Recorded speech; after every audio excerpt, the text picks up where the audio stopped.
Hey guys, இன்னைக்கு நம்ம பார்க்க போற புக்கு கொஞ்சம் வித்தியாசமான முறையில கம்பைல் பண்ணப்பட்ட ஒரு பொக்கிஷம். லூசியஸ் அனேயஸ் செனேகா. இவர் ஒரு ஸ்டேட்ஸ்மேன், அப்புறம் ஃபேமஸான ஒரு ரோமன் பிலாசபரும் கூட. 4th BCல வாழ்ந்த இவருக்கு உடல்நிலையில பல பிரச்சனைகள் இருந்துச்சு. சின்ன வயசுல இருந்தே கடுமையான ஆஸ்மா பிரச்சனைகளால அவஸ்தைப்பட்டாரு. ஒரு நார்மலான ஃபேமிலியில பிறந்தாலும் அவரோட ஹெல்த் கண்டிஷன் மோசமா இருந்தாலும் அதெல்லாம் பெருசா எடுத்துக்காம கோர்ட்லயும் அரசியல்லையும் சிறந்த முறையில வேலை செஞ்சுட்டு இருந்தாரு. இவரோட நேர்மை, தனித்துவமான கொள்கைகளை பிடிக்காம பல அரசர்கள் இவருக்கு மரண தண்டனையும் கொடுத்திருக்காங்க. நாட்டை விட்டு வெளியேற்றியும் இருக்காங்க. AD 54ல திரும்பவும் அவரோட நாட்டுக்கு வர அழைக்கப்பட்ட செனேகா அந்த நாட்டோட இளவரசனுக்கு டியூட்டர் ஆனாரு. அந்த இளவரசன் தான் பின்னாடி பேரரசர் நியூரோன்னு அழைக்கப்பட்டாரு. நியூரோ அரசனான பின்னாடி செனேகா தான் 8 வருஷம் வரைக்கும் அன்அபிஷியலான சீஃப் மினிஸ்டரா இருந்தாரு. செனேகாவோட கண்ட்ரோல்ல தான் நியூரோ மன்னன் இருந்தார்னே சொல்லலாம். நியூரோ மன்னனோட ஆரம்ப கால ஆட்சி ரொம்ப சிறப்பானதா இருந்ததுக்கு மெயின் ரீசன் செனேகா தான். ஆனா அதுக்கப்புறம் அவரோட எதிரிகள் செனேகா பத்தின தப்பான கருத்துக்களை நியூரோ மன்னனோட மனசுல பதிய வச்சாங்க. இதனால செனேகாக்கு இருந்த பவர் முற்றிலுமா குறைக்கப்பட்டுச்சு. ஆனாலும் இதை பத்தியெல்லாம் பெருசா கவலைப்படாம தன்னோட அரசியல் வாழ்க்கையில இருந்தும் பொது வாழ்க்கையில இருந்தும் ஓய்வு பெற்று தன்னோட வாழ்க்கையில கடைசி நாட்கள்ல தத்துவம், லிட்ரேச்சர்னு அவருக்கு பிடிச்ச விஷயங்கள்ல கவனம் செலுத்த ஆரம்பிச்சாரு. நல்ல கட்டுரைகள், டிராமாஸ்னு அவரோட எழுத்துக்கள் ரொம்ப ஃபேமஸா இருந்துச்சு. ஆனா கொஞ்ச காலத்துக்கு பின்னாடி இப்படி ஒரு மனிதர் இருந்ததுக்கான அடையாளமே இல்லாம போயிடுச்சு. ஏன்னா நியூரோ மன்னன் ஒரு கடுமையான சர்வாதிகாரியா மாறினதுக்கு அப்புறமா ரோம்ல இருந்த முக்கியமான தத்துவவாதிகளையும் அவருக்கு பிடிக்காத சிலரையும் தற்கொலை செய்ய தூண்டுனதா ஒரு செய்தி இருக்கு. அதனால செனேகா மாதிரியான தத்துவவாதிகளோட வாழ்க்கையும் அவங்களோட எழுத்துக்களும் மொத்தமா மறைக்கப்பட்டிருந்தது. லண்டன்ல வாழ்ந்த ராபின் கேம்பிள் அப்படிங்கிற ஒருத்தர் ஆக்ஸ்போர்ட் யூனிவர்சிட்டியில படிக்கிறப்போ செனேகா பத்தியும் அவரோட லெட்டர்ஸ் பத்தியும் தெரிஞ்சுக்க அவருக்கு வாய்ப்பு கிடைச்சது. அப்பதான் செனேகா எவ்வளோ அண்டர் ரேட்டடான ஒரு இலக்கியவாதியா, பிலாசபரா இருந்திருக்காரு அப்படிங்கறத உணர்ந்தாரு. பின்னாடி ஒரு பொறுப்பான ஜட்ஜா மக்களுக்கு தேவையான மாற்றங்களை கொண்டு வர முயற்சி செஞ்சு அப்ப இருந்த அரசாங்கத்துக்கு எதிராக செயல்பட்டார்னு சொல்றாங்க. இந்த நிலையில தான் செனேகாவோட லெட்டர்ஸை டிரான்ஸ்லேட் பண்ணி அதை ஒரு புக்கா பப்ளிஷ் பண்ணணும்னு தீவிரமா அதுக்கான வேலைகளை செஞ்சாரு. அப்படிதான் இந்த அருமையான புக்கு டிரான்ஸ்லேட்டும் செய்யப்பட்டுச்சு. செனேகாவோட தத்துவங்கள் அவருக்கு பின்னாடி பல வருஷம் நிலைச்சிருந்து அது அவரை போலவே மைண்ட் செட் இருந்த இன்னொருத்தர் மூலமா இந்த உலகத்துக்கு கொண்டு வரப்பட்டிருக்கு. இதுவே ஆச்சரியமானதும் அதிசயமான நிகழ்வாகவும் இருக்குல்ல. இப்போ ஸ்டோயிசிசம்னா என்னன்னு பார்க்கலாம். ஸ்டோயிசிசம் இந்த வழியை ஃபாலோ பண்ணவங்க எல்லாருமே இந்த மொத்த உலகத்தையும் ஒரே சமூகமா பார்த்தாங்க. உங்க சூழலுக்கு ஏத்த மாதிரி பேரை வச்சுக்கிறது போல அதுக்கேத்த கடவுளை வழிபடுறது, அந்த வாழ்க்கை முறையை சூஸ் பண்றதுன்னு எல்லாமே இடத்துக்கு ஏத்த மாதிரி தான் மாறும். மத்தபடி நம்ம எல்லாருமே கடவுளோட விருப்பத்துக்கு ஏத்த மாதிரி வாழறவங்க தானே சொன்னாங்க. 2 முக்கியமான விஷயத்த இவங்க ஃபாலோ பண்ணாங்க. முதல்ல இயற்கையோட விதிக்கு கீழே வாழறது. அடுத்தது நமக்கு நடக்கிற எதுக்குமே குறை சொல்லாம அதை அப்படியே மண்டையில ஏத்திக்கிட்டு வாழணும். சூழ்நிலையும் சுத்தி இருக்க விஷயங்களையும் குறை சொல்லாம இருக்கணும். இதனால நம்மள பாதிக்கிற விஷயங்கள்ல இருந்து தப்பிக்க முடியும். அசைக்க முடியாத அமைதியும் மன நிறைவையும் இதுல நம்ம உணர முடியும். இதுக்கான தடைகளா இவங்க பாக்குறது லட்சியம், ஆசை, பேராசை. இது மட்டும் இல்லாம வெறும் இயற்கைக்கு கட்டுப்பட்டு வாழறதை விட இது வரைக்கும் இருந்த மரபுகளை கேள்வி கேட்கறதும் உங்களுக்கு தேவைப்படுறத மட்டுமே வச்சு வாழறதும் முக்கியம். மற்ற விலங்குகள் கிட்ட இருந்து நம்மள வேறுபடுத்தி காட்டுறது நமக்கு இருக்க பகுத்தறிவு மட்டும்தான். இந்த அறிவை வளர்த்துக்கிறது மூலமா நமக்கு வர வலி, துக்கம், மூட நம்பிக்கை, மரணத்தை பத்தின பயம் இதெல்லாம் விலகும். நல்லது கெட்டதுன்னு எதுவுமே இல்ல, எல்லாமே நம்ம சிந்தனைக்குள்ளதான் அடங்கியிருக்கு. உங்க உடம்பையும் உணர்ச்சியும் ஆன்மாதான் கட்டுப்படுத்தும். பழைய தத்துவத்துல 4 வகையான குணம் இருக்குன்னு சொல்லிருக்காங்க. நம்ம எல்லாருமே அந்த 4 வகையோட கலவையாதான் இருக்க முடியும் அப்படிங்கிறது அவங்களோட கருத்து. முதல்ல ஞானம், 2வது தைரியம், 3வது சுய கட்டுப்பாடு, 4வது நீதி, நேர்மையை கையாளுற விதம். இந்த 4ஓட கலவையாதான் நம்ம எல்லாரும் இருப்போம். இந்த 4மே பெர்ஃபெக்டா இருந்தா அவர் ஒரு அடிமையா இருந்தா கூட ராஜாவா வாழலாம். இதெல்லாம் இல்லாத ஒரு ராஜாவா இருந்தாலும் அடிமை வாழ்க்கை தான் வாழறீங்கன்னு சொல்றாங்க. இந்த முறை பேசிக்கான பிசிக்ஸ் அப்புறம் லாஜிக்கல் திங்கிங்கோட பெர்ஃபெக்டான ஒரு கலவையா இருந்துச்சு. கிரீக் லாங்குவேஜ்ல இருந்து தான் இந்த சிந்தனை முதல்ல உருவாகி இருந்தது. இவங்க யாருமே யூரோப்பை சேர்ந்தவங்க இல்ல. டார்சிஸ், சிப்ரஸ் அண்ட் பாபிலோனாவை சேர்ந்தவங்க தான். கிமு 2ஆம் நூற்றாண்டுல தான் ருமானியர்கள் இதை ஃபாலோ பண்ண ஆரம்பிச்சாங்க. தைரியம், சுய கட்டுப்பாடு, நேர்மை, ஆடம்பரம் இல்லாத வாழ்க்கை இதெல்லாமே ரோமானியர்களை ஈர்த்ததுன்னு சொல்லலாம். ரோமானிய நீதிபதிகள் இந்த ஸ்டோயிசிசமை ஏத்துக்கிட்டு அதை ரோமன் பேரரசர்களுக்கு கத்துக் கொடுத்தாங்க. போக போக ரோமன் அரசர்களுக்கு இந்த தத்துவம் பிடிக்காம போச்சு.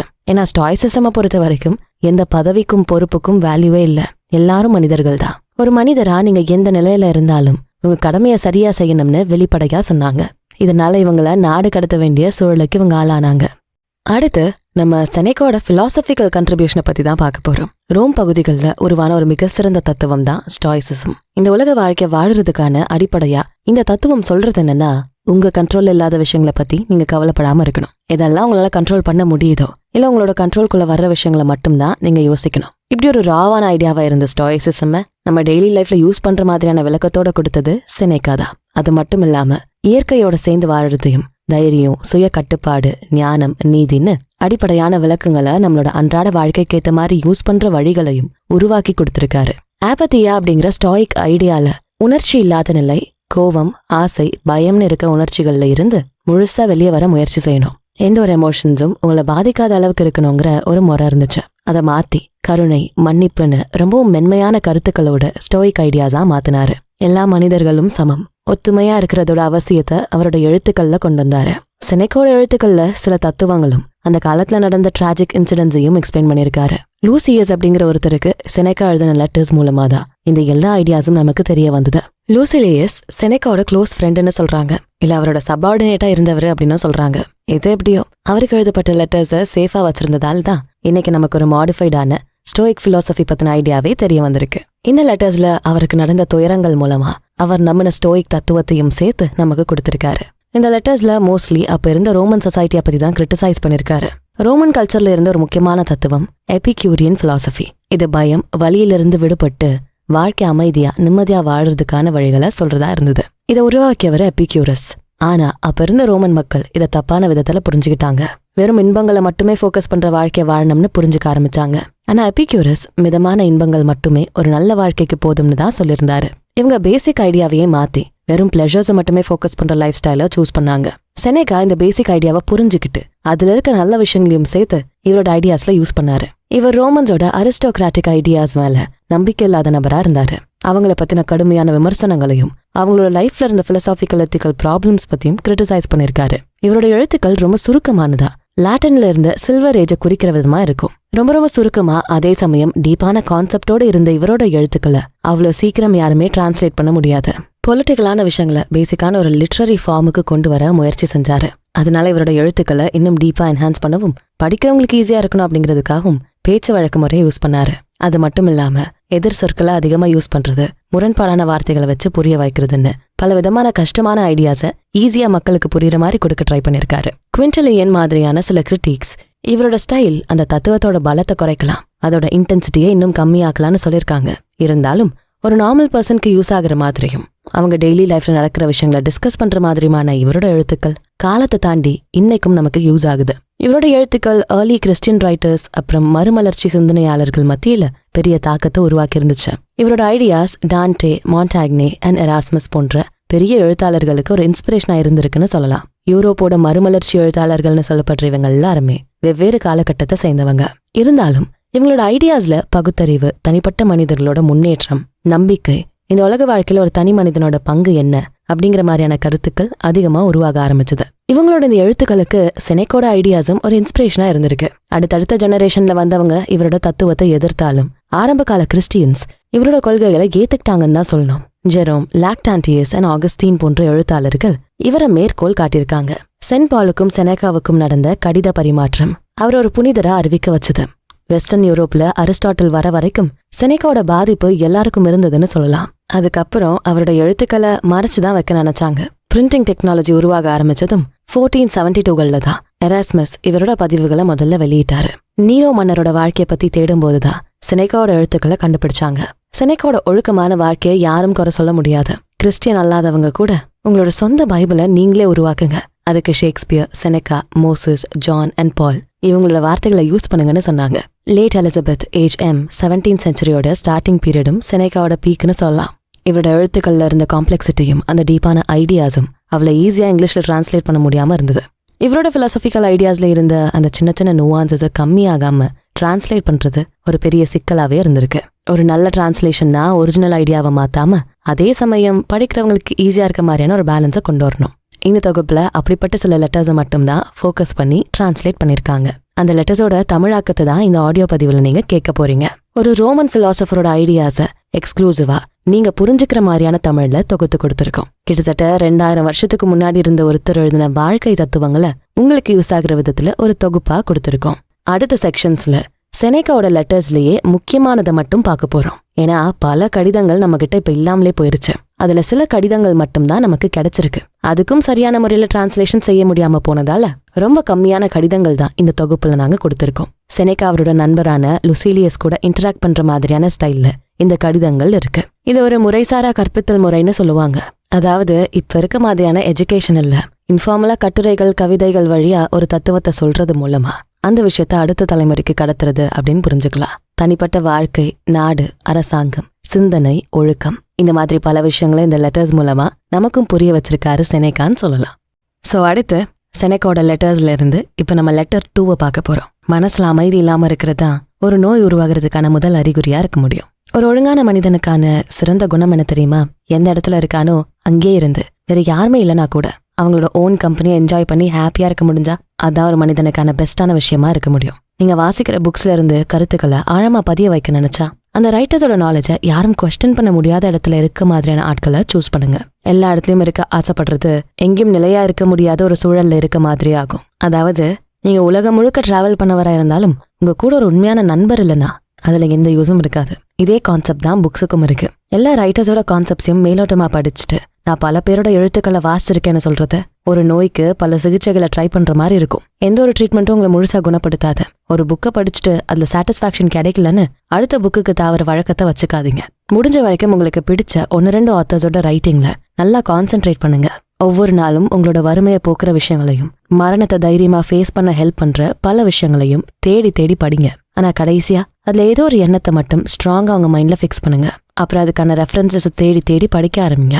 இப்படிதான் எந்த ஒரு எழுத்தாளரையும் அணுகணும். ஒரு நாவல்ல படிச்ச விஷயத்த நான் இந்த இடத்துல சொல்லியே ஆகணும். ஆம், நான் எதிரியோட முகாமுக்கு அடிக்கடி போக ஆசைப்படுகிறேன். கைதியாக இல்ல, உளவு பாக்குற ஒருத்தர்கிட்ட இருக்க செல்வத்துக்கு எவ்வளவு அளவு இல்ல லிமிட்டை ஃபிக்ஸ் பண்ணலாம்னு நினைக்கிறீங்க?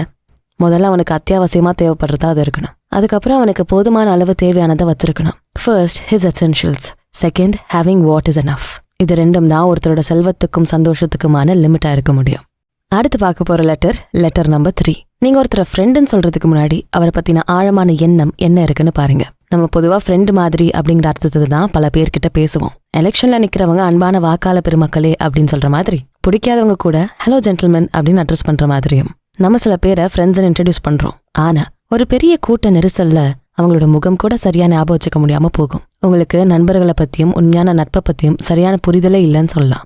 நிச்சயமா நம்ம எல்லாருக்கும் நல்ல நண்பர்கள் வேணும். அவங்களோட எல்லா விஷயத்தையும் ஃப்ரீயா டிஸ்கஸ் பண்ணணும். ஆனா இதெல்லாம் செய்யறதுக்கு முன்னாடி அவங்கள பத்தின உங்க எண்ணம் எப்படி இருக்கு, அவங்களோட குணம், பண்பு இதெல்லாம் உங்களுக்கு ஒத்து வருமா அப்படின்னு உங்க மைண்ட்ல டிஸ்கஸ் பண்ணணும். ஒருத்தரோட ஃப்ரெண்ட்ஷிப்பை உருவாக்குன அப்புறமா அவங்கள பத்தி யோசிச்சு பாக்குறதுல அர்த்தம் இல்ல. இவர் தான் உங்க ஃப்ரெண்டுன்னு ஒரு ஸ்ட்ராங்கான டெசிஷன் எடுத்ததுக்கு அப்புறம் எந்த ஒரு செகண்ட் தாட்டுக்கும் இடம் கொடுக்காம அவரை முழுசா மனசார உங்க நண்பரா ஏத்துக்கணும். அவங்க கிட்ட உங்களோட கவலைகள், குழப்பங்கள் எல்லாம் மனம் விட்டு பேசி தீர்த்துக்கணும். நீங்க அவர் மேல வைக்கிற நம்பிக்கை தான் அவர் ஒரு நம்பிக்கையான நண்பரா மாத்தும். சில பேர் அவங்க ஏமாந்துடக்கூடாதுங்கிற பயத்துல மத்தவங்கள ஏமாத்த நினைப்பாங்க. யார் மேலேயும் நம்பிக்கை வராத ஒரு நிலையில எல்லாரையும் ஒரு சந்தேக கண்ணோடய பாப்பாங்க. ஆனா ஒரு நல்ல நண்பர்கிட்ட அப்படி இருக்க வேண்டிய அவசியமே இல்ல. எனக்கு நம்பிக்கையான ஒருத்தர் கூட இருக்கிறப்போ நான் ஏன் தனியா யோசிக்கணும்? ஒரு நண்பர்கிட்ட ஷேர் பண்ண முடியாத விஷயத்த வேற யார் கூடவும் அவ்வளவு ஈஸியா ஷேர் பண்ணவே முடியாது. இன்னும் சிலர் இருக்காங்க, யார் கூடவும் எந்த விஷயத்தையும் ஷேர் பண்ண பிடிக்காம எல்லாத்தையும் மனசுக்குள்ளேயே பூட்டி வச்சு கஷ்டப்படுவாங்க. இந்த ரெண்டுமே நல்லதில்லன்னு தான் சொல்லணும். எல்லாரையும் நம்புறதும் தப்பு, யாரையும் நம்பாம இருக்கிறதும் தப்பு. இதே மாதிரி இன்னொரு கேட்டகரி இருக்குங்க. எப்பவுமே ரிலாக்ஸ்டா இருக்கிறவங்க ஒரு பக்கம், எதையுமே கூலா எடுத்துக்காம எப்பவும் பதட்டமா இருக்க மனிதர்கள்னு. இந்த 2 கேட்டகரியுமே நமக்கு ஒத்து வராத நபர்கள் தான். ஒரு வேட்டையாடுற மனிதன் தான் எப்பவுமே பதட்டமா டென்ஸ்டா இருப்பான். அதே போல எல்லாத்தையும் ரிலாக்ஸ்டா பொறுமையா கையாளுற நபர்கள் முதுகெலும்பு இல்லாதவங்களா தான் இருப்பாங்க. இந்த 2 கேட்டகரியும் பேலன்ஸ்டா இருக்க நிலையில இருக்க நபர்கள் தான் நமக்கு யூஸ் ஆவாங்க. ஆக்டிவா இருக்கவங்க தனக்கு நடக்கிற எல்லாத்தையும் ஈஸியா எடுத்துக்க தெரிஞ்சவங்களா இருக்கணும். அதே சமயம் ரிலாக்ஸ்டா இருந்தாலும் அது ஒரு டயர்ட்லெஸ் ஆக்ஷனோட முடிவா தான் இருக்கணும். இயற்கையை கேட்டு பாருங்க, ஒரு நல்ல பகல் இரவுன்னு ரெண்டையுமே உருவாக்குற ஆற்றல் அதுக்கு இருக்கு. அடுத்து லெட்டர் நம்பர் 5. ஒவ்வொரு நாளும் உங்களை மிக சிறந்த நபரா மாத்திக்கிற முயற்சிகளை நீங்க தொடர்ச்சியா செஞ்சுக்கிட்டே இருங்க. இதுல விடாமுயற்சியோட இருங்கன்னு சொல்ல வரல.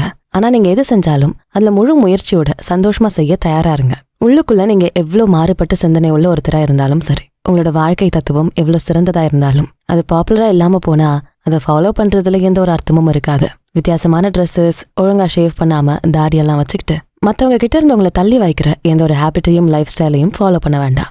உங்க மைண்டுக்குள்ள எவ்வளவு புரட்சிகரமான சிந்தனைகள் இருந்தாலும் இந்த சமூகத்துல இருந்து உங்களை பிரிச்சு காட்டுற வேலைகளை எப்பவுமே செய்ய வேண்டாம். உங்களோட வெளிப்புற முகமும் லைஃப் ஸ்டைலும் எப்பவுமே உங்களை சுத்தி இருக்க கூட்டத்தோட ஒத்து போகணும். உங்களோட ட்ரெஸ்ஸஸ் ஆடம்பரமா இருக்க தேவையில்ல. அதே சமயம் ரொம்ப சிம்பிளா பாக்குறதுக்கே பாவமா தெரியற அளவுக்கு ட்ரெஸ் பண்றதும் அவசியம் இல்லாத ஒண்ணு. மைண்ட் செட்ல கூட அப்படிதான். எனக்கு கோல்டு சில்வர்னு எந்த ஜுவல்லரியும் பிடிக்காதுன்னு சொல்லவும் கூடாது. அதுக்காக அதையே சேர்த்து வச்சுக்கிட்டு உங்க லைஃபை மெட்டீரியலிஸ்டாவும் மாத்தக்கூடாது. ஒரு மாப் மென்டாலிட்டிக்கு கம்ப்ளீட் ஆப்போசிட்டா எதையுமே செய்யாம ஆனா அதே சமயம் ஒரு கூட்டத்தை விட பெஸ்டான ஒரு லைஃபை வாழறத மட்டும் எய்ம் பண்ணுங்க. அப்பதான் இந்த சமூகத்துல நீங்க நினைக்கிற மாற்றங்களை நீங்க செய்ய முடியும். இல்லனா உங்களோட லைஃபையும் பிலாசபியும் யாரும் ஃபாலோ பண்ண யோசிப்பாங்க. உங்களோட லைஃப் ஸ்டைலை பார்த்து கொஞ்சம் பயப்படுவாங்க. அந்த மாதிரியான ஒரு நிலையை நீங்க டோட்டலா அவாய்ட் பண்ணியே ஆகணும். எந்த தத்துவமும் உங்களை கஷ்டப்பட்டு தவம் செய்ய சொல்லல. நம்ம வாழ்க்கை லட்சியம்னா அது எல்லாராலையும் ஏற்றுக்கொள்ளப்பட்ட ஐடியலான ஒரு லைஃப் ஸ்டைலுக்கும் நார்மலா பிராக்டிக்கலா ஃபாலோ பண்ண முடிஞ்ச விஷயங்களையும் பேலன்ஸ்டா வச்சுக்க முடியணும். அதுதான் ஒரு பெஸ்டான லைஃப் ஸ்டைலா இருக்க முடியும். மக்கள் நம்ம வாழ்க்கை முறையை பாராட்டணும். அதே சமயம் அந்த வாழ்க்கை முறையை அவங்க புரிஞ்சுக்கவும் செய்யணும். அப்ப நம்மளும் மத்தவங்களை போலதான் வாழணுமா? கண்டிப்பா இல்ல. ஆனா மத்தவங்க வியப்பா பாக்குற மாதிரியான ஒரு ஒழுங்கான லைஃப் ஸ்டைல நம்ம வச்சிருக்கணும். நம்ம வீட்டுக்குள்ள யார் வந்தாலும் அவங்க நம்ம வச்சிருக்க நார்மல் பாத்திரங்களை கூட லக்ஸுரி ஐட்டமா நினைக்கணும். நம்ம கிட்ட இருக்க பொருட்களை விட நம்ம உயர்வான தரத்தோட இருக்க முடியணும். உங்களோட ஆசைகளை கண்ட்ரோல் பண்ண ஆரம்பிச்சா உங்களுக்கு வர பயங்கிற உணர்வு கம்மி பண்ணலாம். மனிதர்களுக்கு இருக்க ஒரு ஸ்பெஷலான குவாலிட்டி சிந்திக்கிற திறன், எதையுமே முன்னோக்கி யோசிக்கும் திறன், அதாவது ப்ரிடிக்டிங் கெப்பாசிட்டி தான். ஆனா இப்ப அதையே நமக்கான சாபமா மாத்தி நம்ம வச்சிருக்கோம். ஃபியூச்சருக்கு பிளான் பண்றதை விட நம்ம மெமரியில ஆல்ரெடி ஸ்டோர் ஆகியிருக்க தப்பான விஷயங்கள் எங்க திரும்பவும் நடந்துருமோன்னு எப்பவுமே எதிர்காலத்தை பத்தின பயத்தோடையும் பதட்டத்தோடையும் இருக்கும். நம்ம கிடைச்ச பல பிளெஸிங்ஸை நமக்கு எதிரானதா திருப்பி வச்சிருக்கோம். மனிதனோட மெமரி தான் பெரிய கிஃப்டே. ஆனா அதை பாஸ்ட்ல நடந்த தப்பான விஷயங்களை ஞாபகம் வச்சுக்க மட்டும்தான் யூஸ் பண்றோம். அதே போல உங்களுக்கு இருக்க தொலைநோக்கு பார்வை உங்களோட பயத்தை முன்கூட்டியே யோசிக்க வைக்குது. ஆனா நம்ம யாருமே நிகழ்காலத்துல கஷ்டப்படுறத விரும்ப மாட்டோம். அடுத்து நம்ம பார்க்க போற லெட்டர் நம்பர் 6. ஒருத்தர் தொடர்ந்து முன்னேறி போறது மட்டும் இல்லாம அவங்களுக்குள்ள நடக்கிற மாற்றங்களை கவனிக்க ஆரம்பிச்சிட்டா அந்த மாற்றங்களை முதல்ல வெளிப்படையா அவங்களோட நண்பர்கள் கிட்ட தான் ஷேர் பண்ண நினைப்பாங்க. உங்களோட இந்த மாற்றங்களையும் அப்படியே ஏத்துக்கிற நண்பர்கள் கிடைச்சா அங்கதான் ஒரு உறுதியான நம்பிக்கையான நட்பு இருக்குங்கிறத புரிஞ்சுக்கலாம். நட்போட அருமை தெரியாத நண்பர்களே இல்லாத பல பேரை நான் உங்களுக்கு உதாரணமா சொல்ல முடியும். ஆனா இன்னொரு விஷயத்தையும் இதுல முக்கியமா கவனிக்கணும். 2 நண்பர்கள் ஒரே மாதிரி யோசிச்சு ஒரே மாதிரியான ஆசைகளோட ஒன்னா வேலை செய்யறப்போ அது அவ்வளவு சீக்கிரம் நடக்கிறது இல்ல. ஏன் தெரியுமா? ஏன்னா அந்த நண்பர்கள் ரொம்ப உண்மையானவங்களா இருக்க பட்சத்துல அவங்களோட பாசிட்டிவ் மட்டும் இல்லாம நெகட்டிவும் சேர்ந்து தெரிஞ்சு வச்சிருப்பாங்க. அதனாலே அவங்களோட அந்த நட்பு ஒரு கட்டத்துக்கு மேல நகர விடாம அதை செய்யும். பர்சனலா ஒரே மாதிரி ஆசைகளை ஷேர் பண்ற நபர்கள் கிட்ட இந்த விஷயத்த பார்க்கலாம். ஒவ்வொரு நாளும் நமக்குள்ள பல விதமான மாற்றங்கள் நடந்துகிட்டே இருக்கும். முக்கியமா புதுசா ஏதாச்சும் ஒரு விஷயத்த கத்துக்க ஆப்பர்ச்சுனிட்டி கிடைச்சா அதை நல்லா கத்துக்கிட்டு உடனே அதை மத்தவங்களுக்கும் சொல்லித்தர நினைக்கணும். நமக்குள்ளேயே எல்லா நல்ல விஷயத்தையும் பூட்டி வச்சுக்கிறது அவ்வளவு சிறப்பான லைஃப் ஸ்டைலா இருக்காது. அறிவு நமக்கு மட்டும் யூஸ் ஆகுற மாதிரி இருக்கக்கூடாது. அதை மத்தவங்களோட ஷேர் பண்ணதான் அதனால இன்னும் சந்தோஷம் அதிகமாகும். எந்த ஒரு நல்ல விஷயத்தையும் நமக்குள்ள பூட்டி வச்சுக்கிறதுல எந்த ஒரு மதிப்பும் கிடையாது. நல்ல புக்ஸ் இதுக்கு ஒரு நல்ல உதாரணமா இருக்கு. ஒரு புக்கை எழுதுறதுக்கு முன்னாடி அதுல எவ்வளவு நல்ல விஷயங்களை மக்களுக்கு ஷேர் பண்ண முடியும்னு யோசிக்கிற ஒருத்தர் தான் சிறந்த புக்கே எழுத முடியும். வெறும் புக்ஸ் மட்டும் செய்யற இந்த வேலைய தனிப்பட்ட 2 மனிதர்களுக்கு இடையில நடக்கிற கான்வர்சேஷனும் செய்ய முடியும். ஒரு புத்தகம் செய்யற அதே வேலைய ஒரு நல்ல டீப்பான கான்வர்சேஷன் கூட செய்ய முடியும். பிளாட்டோ, அரிஸ்டாட்டில் இவங்களோட தத்துவங்கள் வேற வேறையா இருக்கும். இவங்களோட பாதைகளே வெவ்வேறா இருந்தது. இதெல்லாம் விட சாக்ரட்டிஸோட வாழ்க்கையே நமக்கான ஒரு பெரிய பாடமா இருக்கும். அவரோட குணம்தான் நமக்கான சிறந்த பாடம்னு சொல்லலாம். ஒவ்வொரு நாளும் நமக்குள்ள கேட்டுக்க வேண்டிய விஷயம் ஒண்ணு இருக்கு. இன்னைக்கு நான் எவ்வளவு முன்னேறி இருக்கேன்? இந்த கேள்வியை கேட்க உங்களுக்கே ரொம்ப பிடிச்சு போகும். நீங்க தான் உங்களோட சிறந்த நண்பரா இருப்பீங்க. இதுதான் உண்மையான முன்னேற்றம். இந்த கேள்வியை கேட்க முடிஞ்ச யாருமே தனியா இருக்க மாட்டாங்க. அவங்களுக்கு நல்ல நண்பர்கள் நிறைய இருப்பாங்க. எல்லாருக்குமே பிடிச்ச நபரா எப்பவும் அவங்க இருப்பாங்க. அடுத்து லெட்டர் நம்பர் 7. நம்ம முக்கியமா அவாய்ட் பண்ண வேண்டியது கூட்டம். ஒரு நாளைக்கு நீங்க வெளியே போறப்போ உங்களோட வேலைகளை செய்யறப்போ ஒரு கூட்டம் உங்களோட குறிக்கோளை இல்ல வேலையை மாத்த முயற்சி செய்யும். எப்பவுமே அந்த மாதிரியான கூட்டத்துல இருந்து விலகியே இருக்கணும். அதான் நமக்கு நல்லது. அளவுக்கு அதிகமான நபர்களோட பழகிறது எப்பவுமே ஆபத்து தான். உங்களை சுத்தி இருக்க கூட்டம் அதிகமாகிறப்போ உங்களுக்கு பிரச்சனைகளும் அதிகமாகிறத நீங்க உணரணும். முக்கியமா பொழுதுபோக்கு விஷயங்கள்ல நீங்க மூழ்கி போகிறப்போ, அதாவது ஒரு பெரிய டிராமா பாக்குற கூட்டம் இல்ல வேற ஏதாச்சும் ஒரு என்டர்டெயின்மெண்ட் என்ஜாய் பண்ற கூட்டத்தோட நீங்க இருக்கப்போ அது உங்களை இன்னும் பாதுகாப்பு இல்லாத நிலையில கொண்டு போய் விட்டுரும். அப்போ செல்ஃபிஷா யார் கூடவும் கனெக்ட் ஆகாம இருக்கணுமா? மனிதர்கள் தனியா இருக்கப்போ நல்ல குணங்களோட தான் இருக்காங்க. ஆனா கூட்டமா சேரும்போது அவங்களுக்குள்ள ஒருத்தர் கொல்ற அளவுக்கான ஐடியாஸ் எல்லாம் உருவாக ஆரம்பிக்குது. காலையில வீட்டை விட்டு கிளம்புறப்போ சிங்கம் மாதிரியும் வலிமையான கரடிகள் போல இருக்க ஆண்கள் கொஞ்ச நேரம் ஆக மக்களோட ஒன்னா கலந்து போறப்போ அவங்களுக்குள்ள இந்த மாதிரியான ஒரு குணம் வளருது. ஒவ்வொரு தனி மனிதனும் ஒரு கூட்டம் தான். ஒரு கூட்டத்துக்குள்ள பல தனி மனிதர்கள் இருக்காங்க. அவங்கள தனியா இருந்து யோசிக்க வச்சாலே ஒரு கூட்டத்தோட எண்ணத்தையும் அவங்களோட பெர்செப்ஷனையும் மாத்த முடியும். பல பேர் உங்களை நல்லவர், ரொம்ப திறமையான மனிதர்னு சொல்றத நம்பாதீங்க. பெரும்பாலான மக்கள் சொல்றத வச்சு உங்களை பத்தின எந்த ஒரு கருத்தையும் நீங்க பெருமையா நினைச்சுக்க வேண்டாம். இது அந்த கூட்டத்தை நீங்க இன்சல்ட் பண்ற செயல் இல்ல. உங்களுக்குள்ள இருக்க அந்த உண்மையான தனி மனிதரை நீங்க கண்டுபிடிக்க வேண்டிய அவசியம் உங்களுக்கு இருக்கு. பல பேரும் உங்களை புரிஞ்சுக்கிற நபரா நீங்க இருந்தா அதுல உங்களுக்கு முழு திருப்தி கிடைக்கவே செய்யாது. உங்களோட உண்மையான தகுதிகள் எப்பவும் ஒரு வெளி உலகத்துல வரக்கூடாது. உங்களுக்குள்ள ஒரு தனி மனிதரா, ஒரு பெர்ஃபெக்ட் இண்டிவிஜுவலா நீங்க இருக்குன்னு நினைக்கணும். அதான் லாங் லாஸ்டிங்கான பிஹேவியரா இருக்கும். அடுத்து லெட்டர் நம்பர் 8. இங்க பல பேரு மனிதர்கள் கூட்டத்துல இருந்து தள்ளி இருக்கணும். இந்த வேர்ல்ட்லி லைஃப்ல இருந்து ரிட்டையர் ஆகி அதுவும் ஒரு நல்ல மைண்ட் செட்டோட நிம்மதியா இது செய்ய சொல்றீங்களா? இதுதான் ஸ்டோயிக் பிரின்சிபலா? அப்போ நம்மளால ஒரு கஷ்டமான ப்ராசஸ்ல இருக்க வச்சு நம்ம கடைசி நாட்கள்ல கொண்டு போறதுதான் பெட்டரா, ஒரு செயல் இல்லாத வாழ்க்கை வாழறதுதான் பெட்டரா? இந்த கேள்விக்கான எல்லா பதிலையும் செனேகாவோட லைஃப்ல நடந்த விஷயங்களை வச்சுதான் சொல்லியிருக்காரு. இவரோட எல்லா கருத்துக்களுமே அவரோட ஓன் எக்ஸ்பீரியன்சஸ்ல கிடைச்ச விஷயங்களை அடுத்த தலைமுறைக்கு கொண்டு போகணும்னு ஒரு எண்ணத்தோட தான் இந்த கருத்துக்களை சொல்லியிருக்காரு. சப்போஸ் புதுசா ஒரு டிசீஸ் உருவாக இருக்குன்னு வைங்க, முழுசா அந்த வியாதியில இருந்து குணமாகலனா கூட ஓரளவுக்கு அது பரவாம இருக்க முயற்சிகளை செய்யற மாதிரி அந்த தலைமுறையில இருக்க பிரச்சனைகளை அடுத்த ஜெனரேஷனுக்கு ஸ்ப்ரெட் பண்ணாம இருக்க வேலைகளை தான் செனேகா செஞ்சிருக்காரு. லைஃபோட லாஸ்ட் ஸ்டேஜ்ல ரொம்ப கஷ்டப்பட்டு அலைஞ்சு தெரிஞ்சுக்கிட்ட பல விஷயங்களை, அவர் உணர்ந்த சரியான பாதைகளை மத்தவங்களுக்கு சொல்ற வேலையை செய்யதான் இந்த லெட்டர்ஸ் அவர் சூஸ் பண்ணிருக்காரு. ஒரு கும்பல் உங்களுக்கு வாய்ப்பையும் பரிசையும் கொடுக்கறப்போ அதை கொஞ்சம் யோசிச்சு பார்த்து ரிசீவ் பண்ணுங்க. ஒரு சிச்சுவேஷன் உங்களுக்கு வெறும் நல்லதை மட்டுமே கொடுக்கறப்போ கொஞ்சம் பயத்தோட எச்சரிக்கை அதை ஹேண்டில் பண்ணுங்க. ஏன்னா இங்க காட்டு விலங்குகளும் தண்ணியில இருக்க மீன்களையும் பிடிக்க யூஸ் பண்றது இதே போல ஒரு மெத்தடு தான். சடனா ஒரு நல்ல சாப்பாடு கிடைச்சா எந்த ஒரு மிருகமோ அந்த இடத்துக்கு தானா வரும். அப்போ அங்க அதை வலை விரிச்சு பிடிக்கிறது சீக்கிரட்டான ஐடியாவா இருக்கும். அதேதான் ஒரு கூட்டத்திலயும் நடக்குது. சேஃபான லைஃப் வாழ விரும்புற யாருமே இந்த மாதிரியான திடீர் கிஃப்ட்ஸையும் சடனா கிடைக்கிற நல்லதையும் ஒரு தூண்டுலா தான் பாப்பாங்க. உண்மையை பார்க்க போனா இதெல்லாம் உங்களுக்காகவே கிடைச்ச நல்ல கிஃப்ட்ஸ். இதெல்லாம் உங்களோட பெரிய வரம்னு நினைக்கிறவங்க தான் அந்த வலையில சிக்கி கஷ்டப்படுறாங்க. லைஃபையே கஷ்டமான ஒன்னா மாத்துற இந்த தூண்டல்களை கவனமா ஹேண்டில் பண்ணுங்க. ஒரு ஹெல்த்தியான லைஃபுக்கு உங்களை நீங்களே தயாரா வச்சுக்கோங்க. அதுக்காக உங்க பிசிக்கல் பாடியை நல்லா கவனிச்சுக்கோங்க. உங்களோட பிசிக்கல் பாடி சரியா இருந்தா மட்டுமே உங்க தாட் ப்ராசஸ கரெக்டா வச்சுக்க முடியும். நீங்க சாப்பிடுற சாப்பாடு உங்க பசியை தீக்கணும். நீங்க குடிக்கிற தண்ணி உங்க தாகத்தை தணிக்கணும். நீங்க இருக்கிற வீடு அது வெறும் கூரையா இருந்தாலும் சரி, இல்ல ஒரு பெரிய மாளிகையா இருந்தாலும் சரி, அது உங்களை பாதுகாப்பா வச்சுக்கணும். அது மட்டும்தான் அதுக்கு முக்கியம். தேவையில்லாத அலங்காரம், ஆடம்பரம் இதெல்லாம் வெளி உலகத்துக்காக செய்யற வேலைகள். இந்த மாதிரியான ஒரு மென்டாலிட்டியை மட்டும் நீங்க வளர்த்துக்கிட்டா போதும். நீங்க எந்த ஒரு கோர்ட்டுக்கும் போய் உங்களோட தரப்பு வாதங்களெல்லாம் வைக்க வேண்டாம். ஒரு வேட்பாளருக்கு ஓட்டு போட்டு உங்களோட ஸ்டாண்ட் எடுத்து நிரூபிக்க வேண்டாம். ஒரு பத்திரத்துல எழுதி வச்சு கூட உங்களை ப்ரூவ் பண்ணிக்க வேண்டாம். இதெல்லாம் செய்யாமலே இப்படி ஒரு நல்ல ஹெல்தியான லைஃபை வாழ முடிஞ்சாலே போதும். வெளியே பார்க்க நீங்க செயலற்ற நபரா தெரிஞ்சாலும் இந்த மாதிரியான மனிதர்கள் தான் ஒரே நேரத்துல தெய்வீகத்தையும் மனித நிலையும் ஹேண்டில் பண்ண தெரிஞ்சவங்களா இருக்காங்க. உண்மையான ஃப்ரீடம் வேணும்னா நீங்க ஒரு தத்துவத்துக்கு தான் அடிமையா இருக்கணுமே தவிர ஒரு கூட்டத்துக்கு இல்ல. உங்களுக்கு கிடைக்கிற பரிசுகள் உங்களோடது இல்ல. அதனால கிடைக்க போற எந்த ஒரு நல்லதுமே ரொம்ப நாள் உங்ககிட்ட நிலைச்சிருக்க போறது இல்ல. எப்ப வேணாலும் அந்த அதிர்ஷ்டம் உங்களை விட்டு போகலாம். அதிர்ஷ்டங்கிற தூண்டில்ல சிக்காம உங்க வாழ்க்கை ஒரு தத்துவத்துக்கு கீழே கொண்டு வாங்க. அடுத்து லெட்டர் நம்பர் 9. ஒரு ஞானி அவனுக்குள்ளேயே திருப்தி அடைகிறான். இதனால்தான் அந்த நிலையை அடைஞ்சதுக்கு அப்புறம் எந்த ஒரு நண்பர்களும் அவங்களுக்காக தேவைப்பட மாட்டாங்க. நம்மளை பொறுத்த வரைக்கும் நம்ம ஞானி நிலைக்கு போனாலும் நமக்கு வர கஷ்டங்களை சமாளிக்க தெரிஞ்சாலும் அதையும் மீறி நம்ம எல்லாருக்குமே ஒரு துணை கட்டாயம் தேவைப்படுது. ஒரு நண்பனோட தேவையில்லாத மனிதர்களே இல்லைன்னு சொல்லலாம். ஆனா இது தப்புன்னு சொன்னா யாரும் அதை ஏத்துக்க மாட்டாங்க. சில சமயம் வெறும் நண்பர்கள் கூட இருந்தாலே போதும்னு நினைக்கிற அளவுக்கு தான் நம்மள பல பேர் இருக்கும். அதாவது ஒரு போர்ல இல்ல ஒரு ஆக்சிடென்ட்ல கையோ காலோ இல்லாம போனா மீதி இருக்க உறுப்புகளை வச்சு சமாளிக்க முடியும். அதே போலதான் நண்பர்கள் இல்லாம போனா கூட நம்ம ஒருத்தர் மட்டுமே இந்த வாழ்க்கை சமாளிக்க முடியும். கை கால்கள் இல்லாதப்பவே வாழ தெரிஞ்ச நமக்கு நண்பர்கள் இல்லாம இருக்க முடியாதா என்ன? ஆனா அதை நம்ம செய்யவே மாட்டோம். சும்மா பேருக்கு சில நண்பர்கள் இருந்தாலே போதும் தான் நினைக்கிறோமே தவிர நம்ம வாழ்க்கைக்கு அவங்க தேவைப்படவே மாட்டாங்க.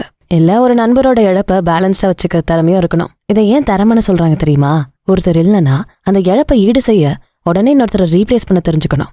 அதுவே ஒரு சிறந்த திறமை தான். ஒரு பழைய நண்பரை மெயின்டைன் பண்றது மட்டும் இல்லாம புதுசா நண்பர்களை உருவாக்க தெரியணும். அதான் உண்மையான திறமையும் சந்தோஷமும். ஏன்னா வெறும் பழசு மட்டுமே இருந்து என்ன பையன்? அடுத்தடுத்த மாற்றங்களுக்கு உங்களை தயார்படுத்திக்கிட்டே இருக்கிறது தான் திறமைன்னு சொல்லுவாங்க. ஞானிகள் இதை தான் செய்யறாங்க. ஏற்கனவே இருக்க நண்பர்களை விட புதுசா நண்பர்களை உருவாக்குறது தான் சிறந்த கலைன்னு சொல்லலாம். ஒரு விவசாயி அறுவடை செய்யறப்போ இன்னொருத்தர் விதை விதைக்கிறது மாதிரி ஒரு ஓவியர் அந்த பெயிண்டிங்கை வரைகிறப்போ இருக்க சந்தோஷத்தை விட அதை முடிக்கிறப்போ கம்மியான சந்தோஷம் தான் அவருக்கு கிடைக்கும். ஏன்னா ஒரு கலையை உருவாக்குறப்பதான் ஆனந்தம் கிடைக்கும். அதை முடிச்ச பின்னாடி அது முழுமை அடைஞ்சதுக்கு அப்புறமா அதுல சந்தோஷப்பட பெருசா அதுவும் இருக்காது. இத ஒரு கலைஞனோட பார்வையில இருந்து பார்த்தா உங்களுக்கு புரியும். அதை ஒவ்வொரு நுணுக்கமான நிலையில யோசிச்சு வரையும் போது கிடைக்கிற சந்தோஷம் தான் அவங்கள அடுத்த ஓவியத்தை நோக்கி நகர்த்தும். குழந்தைகளை பொறுத்த வரைக்கும் கூட இதே நிலைதான். அவங்க வளர்ற அந்த காலகட்டம் தான் நமக்கு எப்போ சந்தோஷத்தை தர்ற விதமா இருக்கும். அவங்க எவ்வளோ பெரியவங்களா ஆனாலும் அவங்களோட அந்த மழலை பருவம் தான் நம்மள சந்தோஷமா வச்சுக்கும். எந்த ஒரு மனிதனும் ஞானி நிலை அடையிறப்போ அவங்களுக்கு இந்த செல்ஃப் சஃபிஷியண்டா இருக்க ஐடியா ஒர்க் அவுட் ஆகும் அப்படிங்கிறது நல்லா தெரியும். இருந்தாலும் அவங்களும் நண்பர்களை உருவாக்க முடியுங்கிற திறமைய வேஸ்டாக விடாம பாத்துப்பாங்க. அந்த ஒரே காரணத்துக்காக மட்டும்தான் அவங்களுக்கு நண்பர்களோட துணை தேவையா இருக்கு. தனக்கு ஒரு கஷ்டம் வரப்போ யாராவது கூட இருக்கணும்னு நினைக்கிறது இல்ல ஒரு ஞானியோட எண்ணம். யாராவது கஷ்டத்தை அனுபவிக்கிறப்போ யாருக்காவது உதவி தேவைப்பட்டா அந்த இடத்துல நம்ம போய் நிக்கணும் தான் நினைப்பாங்க. நண்பர்கள் தேவை. இவங்களை போல இருக்க ஞானிகளுக்கு இல்ல, ஒரு ஞானியோட நட்பு தான் இங்க இருக்க பல பேருக்கு தேவையா இருக்கு. தன்னோட சொந்த நலனை பத்தி யோசிச்சு அதுக்காகவே நண்பர்களை உருவாக்குனா அந்த தேவை முடிஞ்சதும் அவங்கள விட்டு போக தோணும். இதனாலதான் சில பேரு வெற்றி அடைகிறப்போ வர நண்பர் கூட்டம் ஒரு இடத்துல அவங்க தோத்து போகிறப்போ அவங்கள விட்டு விலகி போறாங்க. ஒரு நட்பு எப்பவும் சொந்த நலனுக்காக அவங்களோட சந்தோஷத்துக்காக தேடி போறதா இருக்கக்கூடாது. ஒரு ஞானி கிட்ட எல்லாமே இருக்கும், ஆனா எதுவுமே தேவைப்படாத நிலையில இருப்பாரு. அதே சமயம் ஒரு முட்டாள் கிட்ட எவ்வளவு இருந்தாலும் அதை சரியா யூஸ் பண்ண தெரியலனா அவனுக்கும் எதுவுமே பயன்படாது. தான் கிட்ட இருக்கிறத அதிகம் நினைக்காத எந்த மனிதனும் இந்த முழு உலகத்தையே அவன்கிட்ட கொடுத்தா கூட நிம்மதியா சந்தோஷமா இருக்க மாட்டான். யார் ஒருத்தர் எதுலையுமே சந்தோஷம் இல்லாத நிலையில இருக்காங்களோ அவங்களுக்கு இந்த உலகத்தோட ஆட்சியாவே கொடுத்தாலும் அதனால எந்த ஒரு சந்தோஷமும் கிடைக்காது. ஒரு ஞானி மட்டும்தான் அவங்க கிட்ட இருக்கிறதுல திருப்தி அடைகிறாங்க. முட்டாள்கள் அவங்க கிட்ட எவ்வளவு பொக்கிஷங்கள் கொடுத்தாலும் அதை வச்சு ஒன்னும் செய்ய தெரியாம வீணாக்குவாங்க. ஏதோ ஒரு குறிப்பிட்ட நாள்ல நீங்க சந்தோஷமா இருந்தா போதும் நினைக்காதீங்க. எல்லா நாளையும் உங்களை நீங்க எப்படி உணர்றீங்கன்னு பாருங்க. உள்ளுக்குள்ள இருந்து எவ்வளவு சந்தோஷமா உணர்றீங்களோ அந்த நிலைதான் ஞானிகளோட நிலை. அதை அடையிறது தான் எல்லா மனிதர்களோட கனவா இருக்கு. அடுத்து லெட்டர் நம்பர் 11. நம்ம எல்லாருக்குமே இருக்க ஒரு குணம் வெக்கம். அது பொதுவா ஒரு தாழ்வு நிலையில இருந்து மீண்டு வரும்போது எல்லாருக்கும் பொதுவா இருக்கிறது. இல்ல ஒரு வெளிப்படுற ஒரு பண்பா கூட அது இருக்கும். நம்மகிட்ட இருக்க பலவீனத்தெல்லாம் நீக்கிட்டாலும் நீங்க ஒரு ஞானி நிலையை அடைஞ்சாலும் கூட சில சமயத்துல இந்த வெக்கம் நம்ம முகத்துல வர்றதை தடுக்க முடியாது. எந்த ஒரு ஞானமோ இயற்கையா நமக்குள்ள இருக்க பலவீனத்தை குறைகளை சரி செய்ய உதவாது. இருந்தாலும் சில பயிற்சிகளை தொடர்ந்து செய்யறப்போ அதோட வீரியத்தை குறைக்க முடியும். மக்கள் அதிகமா இருக்க கூட்டத்துல ரொம்ப ஸ்ட்ராங்கான உள்ளம் கொண்ட ஆண்கள் கூட சில சமயம் தயங்குவாங்க. சிலருக்கு பேசும்போது நாக்கு கொளரும், வார்த்தைகள் தடுமாறும், கால்கள ஒரு நடுக்கம் இருக்கும். இப்படி இயற்கையா நம்ம மனசுக்குள்ள ஆழமா பதிஞ்சிருக்க சில விஷயங்களை ரொம்ப வெளிப்படுத்தாம குறைக்கலாமே தவிர அதை முழுசா சரி செய்யவே முடியாது. இயற்கை அதோட சக்தியை பயன்படுத்தி பலமானவர்களை கூட பலவீனப்படுத்தும். சில ஆண்களுக்கு அதுவும் இளைஞர்களுக்கு இந்த வெக்கம் அவங்க முகத்தை செவக்க வைக்கிறத தடுக்கவே முடியாது. வயதான பக்குவமான ஆண்களுக்கு இது எப்பவும் நடக்கிறது இல்ல.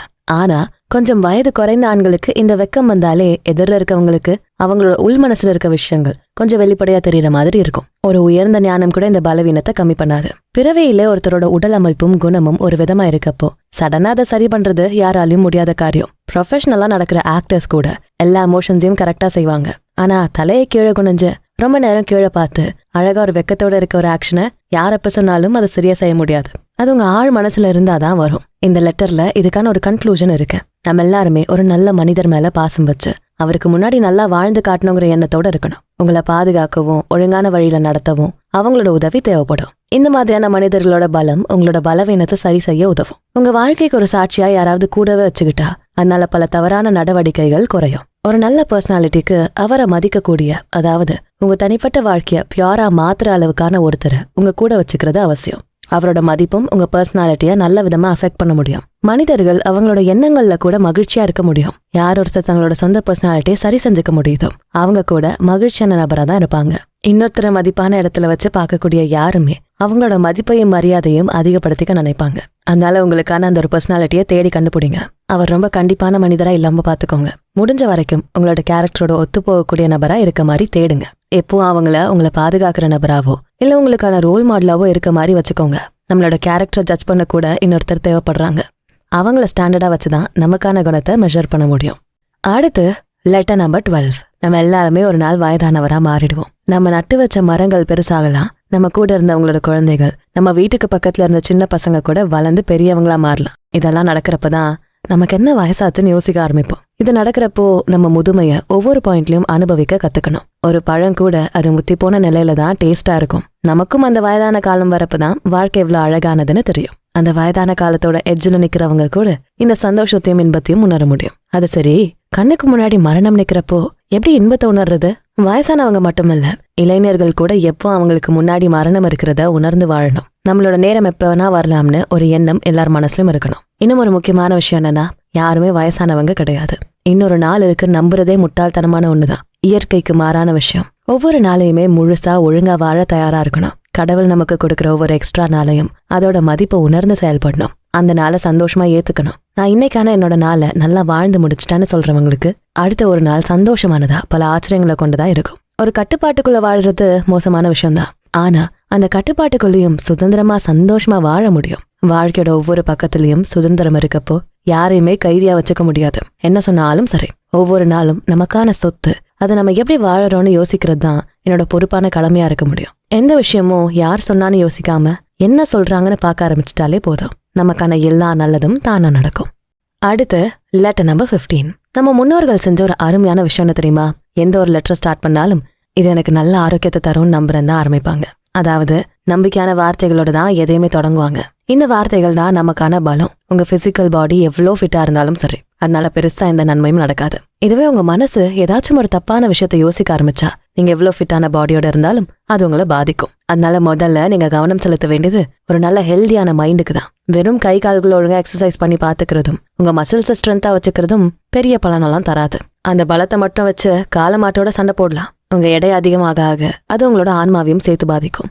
அதனால வெறும் உடல் வலிமையை மட்டும் மெயின்டைன் பண்ண யோசிக்காம மனசையும் ஆன்மாவையும் சரியா வச்சுக்க முயற்சி செய்யணும். Running, jumping, long jumps, high ஜம்ப்ஸ்ன்னு நீங்க எதை செஞ்சாலும் உடனே உங்க பிசிக்கல் பாடியில இருந்து விலகி மைண்டுக்குள்ள வாங்க. உங்க மனசுல இருக்க எண்ணங்களை சரியா வச்சுக்கிற முயற்சிகளை தொடர்ந்து செஞ்சுக்கிட்டே இருங்க. ஏன்னா மைண்டை மட்டும் ஃபோக்கஸ் பண்ற உடல் பயிற்சிக்கு கால நேரம் எதுவுமே இருக்காது. பகல் இரவுன்னு கணக்கு இருக்காது. வயசும் ஒரு தடையாவே இருக்காது. ஆனா ஒன்ஸ் நீங்க மனசை சரியா வச்சுக்கிற பயிற்சிகளை செய்ய ஆரம்பிச்சா காலம் முழுக்க உங்க கூட இருக்க ஒரு நல்ல சொத்தை உருவாக்க ஆரம்பிச்சிட்டீங்கன்னு புரிஞ்சுக்கலாம். யாராலையும் உங்ககிட்ட இருந்து எடுத்து போகவே முடியாத ஒரு சொத்தை நீங்க உங்களுக்காக உருவாக்க ஆரம்பிச்சிட்டீங்க.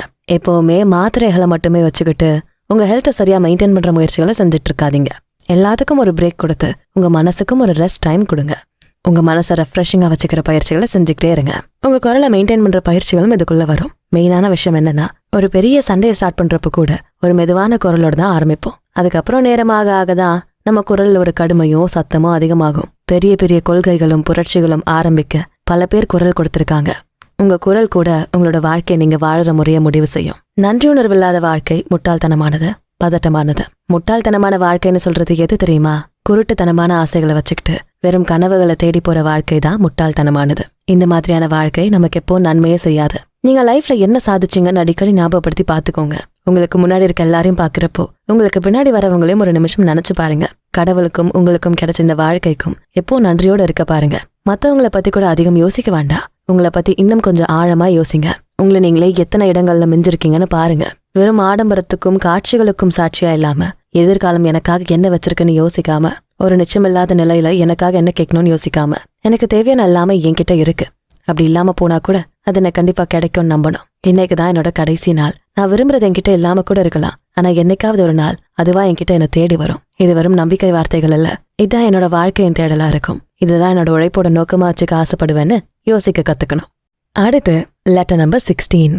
ஞானத்தை தேடாம யாருமே மகிழ்ச்சியான வாழ்க்கைய தேட முடியாது. ஒரு முழுமையான ஞானம் தான் ஒரு பரிபூர்ணமான வாழ்க்கைய உருவாக்கும். இந்த மாதிரியான ஞானத்தோட ஆரம்பங்கள் கொஞ்சம் தாங்கக்கூடியதா இல்லாம இருக்கலாம். இருந்தாலும் ஒரு தெளிவான நம்பிக்கை இருக்கணும். அந்த நம்பிக்கை உங்களோட டெய்லி ஆக்டிவிட்டீஸ்ல திரும்ப திரும்ப நல்ல மாற்றங்களை கொண்டு வரணும். இந்த ஆழமான நம்பிக்கைகள் உங்களை இன்னும் அதிகமான ஞானத்தை தேடி போக வைக்கும். நீங்க செய்யற எல்லா செயல்கள்லையும் நோபலான ரெசல்யூஷன்ஸை எடுக்க வைக்கும். இந்த ரெசல்யூஷன்ஸை ஏற்கனவே நீங்க எடுத்து வச்சிருந்தாலும் டெய்லியும் அடிக்கடி இந்த நம்பிக்கைகள் உங்க நிரந்தரமான மனநிலையா மாறுற வரைக்கும் விடாமுயற்சியோட ஃபாலோ பண்ணிக்கிட்டே இருக்கணும். இந்த நம்பிக்கைகள் உங்க மனசுல அவசர அவசரமா உருவாக்க எந்த அவசியமும் இல்ல.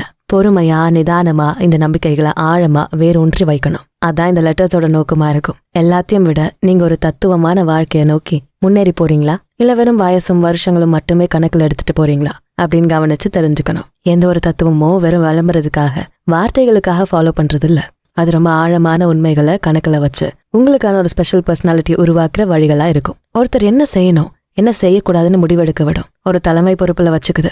ஆபத்தான சமயத்துல அவங்களை கீழே விழாம பாத்துக்கும். பயம் கவலை இல்லாம வாழ வைக்கும். ஒரு நாளைக்கு பல சிந்தனைகள் நம்ம மனசுல வந்து போகும். அதை எல்லாத்துலயுமே ஒரு நல்ல முடிவெடுக்க வைக்க நம்ம பின்பற்றுற அந்த தத்துவம் தான் வழிவகுக்கும். முதல்ல விதின்னு ஒண்ணு இருந்த அப்புறம் தத்துவத்துக்கு என்ன வேலை இருக்கும்? அதே போல கடவுள்னு ஒருத்தர் இருந்தாருன்னா வெறும் தத்துவத்தை வச்சுக்கிட்டு அவர்கிட்ட போக முடியுமா? ஏற்கனவே முடிவு செஞ்ச ஒரு விஷயத்த நான் மாத்த முடியுமா? ஒரு திட்டம் போட எனக்கு என்ன சுதந்திரம் இருக்க போகுது? இப்படிப்பட்ட கேள்விகள் வர்றப்பதான் இன்னும் தீவிரமா தத்துவங்களை ஃபாலோ பண்ணி ஆகணும். விதியோட பிடியில இருந்தாலும் சரி, கடவுள் தான் நம்ம வாழ்க்கையை தீர்மானிக்கிறதா இருந்தாலும் சரி, ஒரு நல்ல தத்துவம் நம்மளை எப்பவும் கைவிடாது. தத்துவம் தான் கடவுள் உங்களுக்கு தர்ற நல்ல வாய்ப்பு சரியா பயன்படுத்த வைக்கும். உங்களோட ஸ்பிரிச்சுவல் மைண்ட் செட்டை எந்த நிலையிலும் கைவிடாம வச்சுக்கணும். அந்த உற்சாகத்தை கூட நிலையானதா வச்சுக்க முடியும். அதுக்கு நீங்க ஃபாலோ பண்ற தத்துவம் நல்ல பலனை தரும். இந்த உற்சாகமே உங்களோட நிலையான ஆன்மீக உணர்வா மாறும். இயற்கையின் வழியில நீங்க வாழ்ந்தா ஒரு நாளும் ஏழையா இருக்க மாட்டீங்க. மக்களோட கருத்துப்படி ஒரு வாழ்க்கைய வாழ்ந்தா நீங்க எப்பவும் பணக்காரரா இருக்கவே முடியாது. இயற்கையின் தேவைகள் ரொம்ப சின்னது. அதே நேரம் ஒரு கருத்துல இருந்து உங்களுக்கு வர தேவைகள் ரொம்ப பெருசா இருக்கும். அது முடிவே எல்லாம் போய்கிட்டே இருக்கும். உங்ககிட்ட அளவே இல்லாத செல்வம் இருந்தா கூட இன்னும் என்ன தேடி போகலான்னு நினைக்க தோணும். நீங்க தங்க கூரை போட்ட வீட்டுல இருந்தா கூட அதுக்கும் மேல என்ன போடலாம், எந்த பளிங்கு கல்லை யூஸ் பண்ணலாம்னு யோசிப்பீங்க. ஆனா இயற்கையில இருந்து வர ஆசைகளுக்கு ஒரு எல்லை இருக்கும். அதுக்கு ஒரு பவுண்டரி இருக்கும். ஒரு பொய்யுக்கு முடிவே இருக்காது. அது எல்லை இல்லாம எவ்வளவு தூரம் வேணா போகும். அதனால அர்த்தமில்லாத வெற்று ஆசைகளை கைவிடுங்க. அதனால வர நிச்சயமில்லாத நிலைய தேடி போகாதீங்க. உங்களுக்குள்ள வர ஆசைகள் கண்ணுக்கு தெரியாம இருக்கா, இல்ல நேச்சுரலா உங்க மைண்ட்ல இருந்து உருவானதான்னு யோசிங்க. அதுக்கப்புறம் அதை தேடி போறதா வேண்டாமான்னு முடிவெடுங்க. எங்கேயுமே ஓய்வெடுக்க முடியாம செய்யற ஆசைகள் வெறும் கற்பனை தான். அது இயற்கையான நிலையில இல்லைன்னு புரிஞ்சுக்கோங்க. அடுத்து லெட்டர் நம்பர் 18. டிசம்பர்ல வர எல்லா ஃபெஸ்டிவலும் இப்பதான் உருவாச்சு. இதுக்கு முன்னாடி இதெல்லாம் இருந்துச்சா? இவ்வளவு ஆர்ப்பாட்டங்களும் கொண்டாட்டங்களும் எப்பவுமே இருந்துச்சான்னு பல கேள்விகள் இருக்கு. புது ட்ரெஸ், பெரிய பெரிய பார்ட்டி, இதெல்லாம் ரொம்ப முக்கியமான எல்லாரும் நினைக்கிற அளவுக்கு ரீசெண்டா இந்த பண்டிகைகளோட தாக்கம் வேறொரு கட்டத்துல இருக்கு. இந்த மாதிரியான கூட்டங்கள்ல இருந்து தான் நம்ம கேர்ஃபுல்லா இருக்கணும். இந்த பீரியட் தான் உங்க சோலை கண்ட்ரோல்டா வச்சுக்கணும்னு உங்களுக்கே புரியணும். மக்கள் எல்லாரும் வெறும் இன்பத்தையும் சந்தோஷங்களையும் தேடி போறத பாக்குற எல்லாருமே இதுதான் சரியான வாழ்க்கை, இந்த கொண்டாட்டங்கள் தான் உங்களோட லட்சியமா இருக்கணும்னு தப்பாவே புரிஞ்சுக்கிறாங்க. இந்த மாதிரியான கூட்டத்துல இருந்து உங்களை தனிமைப்படுத்த முடிஞ்சா அந்த மாதிரியான சந்தோஷங்கள்ல இருந்து உங்களை தள்ளி வைக்கிறதுல நீங்க ஜெயிச்சுட்டா உங்க மன உறுதியை நீங்களே டெஸ்ட் பண்ணிக்கிறதா ஆகும். நீங்க ரொம்ப ஸ்ட்ராங்கான சோலா இருக்கிறத உங்களுக்கு ஆதாரத்தோட காட்டுற மாதிரி இருக்கும். குடிக்கிற சில பேர் கூட இருக்கப்போ நீங்க குடிக்காம இருக்கிறதும், அவங்களோட போதை உங்களை எந்த விதத்திலையும் பாதிக்காம வச்சுக்க முடிஞ்சா, உங்களோட தனித்துவத்தை காட்ட முடிஞ்சா, அதை விட சரியான வழி வேற எதுவும் இருக்க முடியாது. எல்லாரும் செய்யற விஷயங்களை செய்யாம அதே சமயம் அவங்க கிட்ட இருந்து ரொம்பவும் விலகியும் இருக்காம ஒரு வாழ்க்கை வாழறதுக்கு ஒரு பெரிய பயிற்சியும் மன வலிமையும் தேவை. உங்களோட வெக்கேஷனை கூட பெரிய ஆர்ப்பாட்டம் இல்லாம கொண்டாடலாம். எல்லாத்தையுமே பெருசா செலிப்ரேட் பண்ணாதான் சந்தோஷமான வாழ்க்கைய வாழ முடியும்னு நினைக்கிறது தப்பு. ஒரு கஷ்டமான நிலையை சமாளிக்க உங்களோட ஆன்மாவை தயார்படுத்திக்கணும். ஒவ்வொரு மாசமும் ஒரு ஏழ்மை நிலைக்கு உங்களை தயார்படுத்திக்க முயற்சி எடுத்தா அதை விட வேற எதுவுமே சிறந்த பயிற்சியா இருக்க முடியாது. நெருக்கடி நிலை வர்றதுக்கு முன்னாடியே அதுக்கான சரியான பயிற்சியை செஞ்சுக்கணும். இதை செய்ய நீங்க எந்த புது முயற்சியும் செய்ய வேண்டாம். இது ஆல்ரெடி பல ஏழைகளும் அடிமைகளும் செஞ்சுக்கிட்டே இருக்காங்க. இதை எப்பவாவது ஒரு தடவை நீங்க செய்யறதை விட இந்த ஏழ்மை நிலை தான் நிரந்தரம்னு நினைக்கிற அளவுக்கு உங்க மனசை தயார் செய்ய முடிஞ்சாலே போதும். எப்பவும் வறுமையில இருக்க மாதிரி வாழ முடிஞ்சா அதிர்ஷ்டம் உங்களுக்கு எப்பவும் தேடி வர வைக்க முடியும். வெறும் பார்லி கஞ்சியும் வறண்ட ரொட்டி துண்டும் உங்களுக்கு சந்தோஷத்தை தராதுதான். ஆனாலும் அந்த உணவை சந்தோஷமா உங்களால ஏத்துக்க முடிஞ்சா அதை விட சரியானது எதுவும் இருக்க முடியாது. மனிதர்களே, இந்த வறுமையோட இருக்க பழகிக்கங்க. மாதம் ஒரு நாள் இந்த வறுமையை நீங்க பழகிக்கணும். அதிகமான பணம் இருக்கிறத தப்புன்னு சொல்லல. ஆனா எந்த பணத்தையும் உங்ககிட்ட நீங்க வச்சுக்கிறப்போ அதனால எந்த பதட்டமும் நடுக்கமும் நீங்க எல்லாம் பாத்துக்கணும். இந்த பணமில்லாத நிலையிலையும் என்னால சந்தோஷமா இருக்க முடியும்னு நீங்க நினைக்கணும். அப்படி ஒரு ஐடியாவோட வாழ்க்கைய வாழ முடிஞ்சா அதை விட சிறப்பான விஷயம் வேற எதுவுமே இருக்க முடியாது. அதிக ஆசை அதிகமான கோவத்தை உருவாக்கும். அதிகமான கோபம் பைத்தியக்காரத்தனமான செயல்களை செய்ய வைக்கும். இந்த கோபம் மக்களுக்கு நடுவில் இருக்க அன்பையும் வெறுப்பையும் மாத்துது. நெருப்புல இருக்க சுடர் எங்கிருந்து வந்ததுன்னு தான் முக்கியமா பார்க்கணும். ஒரு ஸ்ட்ராங்கான பொருள்ல தீப்பிடிச்சா அது மட்டுமே தாங்கும். இதுவே ஒரு குப்பையில தீப்பிடிச்சா அது நிக்காம தொடர்ந்து பரவிக்கிட்டே இருக்கும். அந்த நெருப்பை தணிக்கிறது கொஞ்சம் கஷ்டமான வேலையாயிடும். இதுதான் ஒரு கூட்டத்தோட மனநிலையா இருக்கும். எங்க இருந்து எது ஆரம்பிக்குதுன்னு பாக்குறதும் அவசியமானது. கொந்தளிப்பான மனசுதான் வன்முறைக்கு காரணமா இருக்கும்.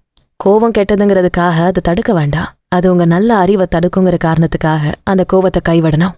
அடுத்து லெட்டர் நம்பர் 26. வயசு உங்க ஆன்மாவில எந்த சரிவையும் ஏற்படுத்தாது.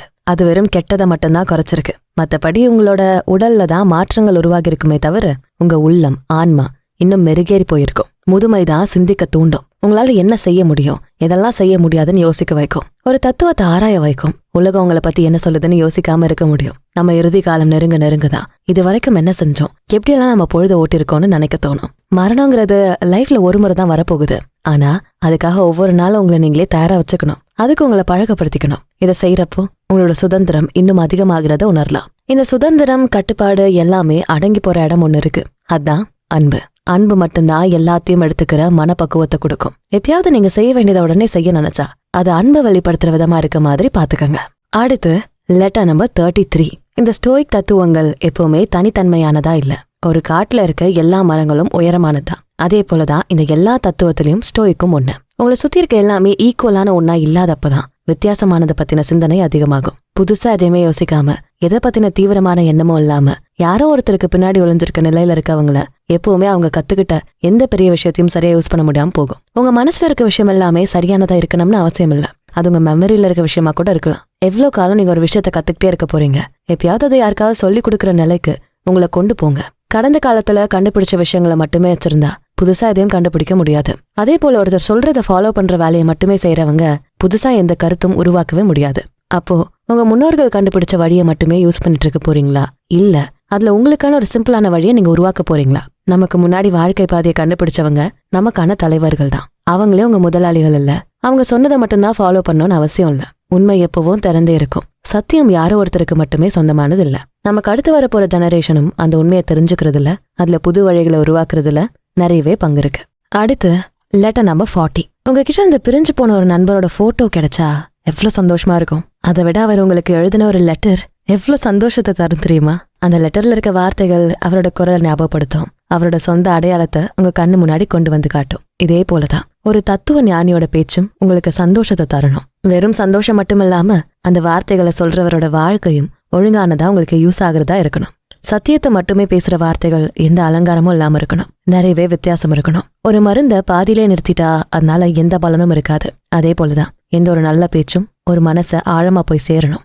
எல்லாத்தையும் விட நீங்க பேசுற பேச்சுக்களை யாராவது ஒருத்தர் கத்துக்க நினைக்கணும். அந்த ஆழமான விஷயங்களை தேட வைக்கணும். அதான் ஒரு நல்ல பேச்ச தத்துவத்துல சொல்ற விதமா இருக்கும். காட்டுத்தனமா கட்டுப்பாடு இல்லாம பேசுறது நல்ல பேச்சு மட்டுமல்ல, நல்ல பண்பா கூட இருக்காது. அப்படி பேசுறவங்களோட மனநிலைய பத்தி நீங்க என்ன நினைப்பீங்கன்னு யோசிச்சு பாருங்க. ஆனா இது ஒவ்வொரு மொழிக்கும் வெவ்வேறு மாதிரியான உணர்வை தரும். கிரேக்க மொழியில நீங்க எதை சொல்றதா இருந்தாலும் அது ஒரு பங்க்சுவேஷன் மார்க்ஸ்குள்ள அடங்குற மாதிரி சொல்லணும். இதுவே ரோமன் மொழியை யூஸ் பண்ணா சுய மதிப்பீடு சோதனைகளை பத்தி கொஞ்சம் டீட்டெயில்டா பேசுற விதமா இருக்கும். எந்த ஒரு விளக்கத்தையும் அவசரமா சொல்லாம தெளிவா சொல்ல முயற்சி செய்வாங்க. விஷயமில்லாத வார்த்தைகளை பேசவே கூடாது.